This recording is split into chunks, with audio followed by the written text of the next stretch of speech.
აი რატო არასდროს არ დაისეტყობა დისპეჩერის მანქანა? მე წინაც არ ვიცოდი, რომ ღრუბელი ახლოვდებოდა და მანქანა რა თქმა უნდა გადავმალე, მოვარიდე და ჩემი საახლობლოს გავაფრთხილე, რომ არ დასეტყვილიყო მათი მანქანები. ეხლა გეტყვით რა მოხდა რეალურად. შეხედეთ დროს 3:15 PM-ი და შეხედეთ ღრუბელს. ეს არის თბილისი და როგორ მიმდინარეობდა მოვლენები. ნახეთ? ეს ღრუბელი მოდის ნენელა, ვახვევ ხა დროს მე და 3:45-ზე 4:15 უყლია იბადება სეტყვის ღრუბელი. ნახეთ, ესაა სიმძლავრე რა, რამდენად ძლიერი არის სეტყვა. აქ არის 4 dBz, აქ არის უკვე 23 dBz, აქ არის 30 და აქ არის 49.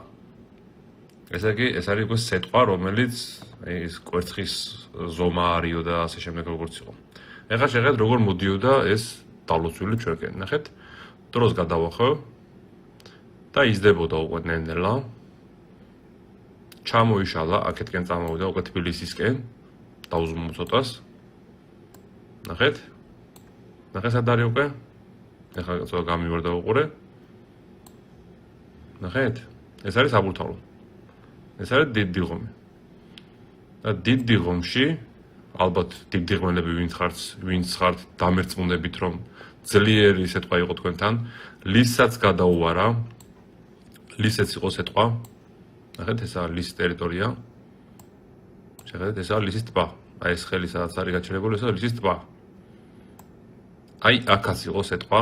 ეს ლურჯიც უკვე სეტყვა არის. აი ეს 21 dBz უკვე მცირე, რა თქმა უნდა, თუმცა იყო, მთავარი ეპიცენტრი იყო ეს.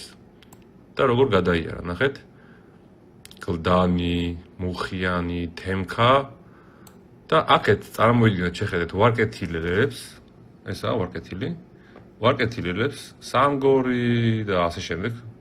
საერთოდ, აი ორთაჭალა, საერთოდ სეტყვა იყო თუ არა, არც იციან. არც რუსთაველებმა არ იციან, აი რუსთავები. შემდგომ, ნახეთ მერე კიდე, რომ გადავახოთ, ეს წავიდა კახეთისკენ და ნენელა დაიშალა კიდევაც ახლა ეს ღრუბელი. შემდგომ კიდევ წამოვიდა წვიმა, ეს ღრუბელი წამოვიდა კიდე 7 საათისკენ, ალბათ იცით რომ წამოვიდა წვიმა. გემახსოვრებათ. ნახეთ? 7 და 20, 7:25, 7 და 30. აი ეს ლურჯი კი და მწვანე ლაქა არის ისევ და ისევ წვიმა. ოღონდ სეტყვა არ არის უკვე. და დააკვირდით, ნახეთ, მთელი ვაკე, კოჯორი, წყნეთი, საბურთალო იყო ძლიერი წვიმა, უბრალოდ ძლიერი წვიმა. და როგორ მალმალი გადადის, დააკვირდით უბრალოდ, ნახეთ. ნახე, 5 წუთში სად გადაინაცვლა ღრუბელმა? უცბად. 10 წუთში უკვე საბურთალოზე, ანუ 10 წუთი გაგრძელდა წვიმა. და მერე გადაიარა და წავიდა კახეთისკენ. და მერე იმის მერე სულ გაქრა, ნახეთ, ღრუბელი, ძლიერი ღრუბელი და წვიმა აღარ ყოფილა. ეხლა ეს არის წითელი ზოლი, რაც არის, ეს არის live time-ი, ეხლა რა დროც არის და რა ვითარებაც არის და არაფერი არ ხდება.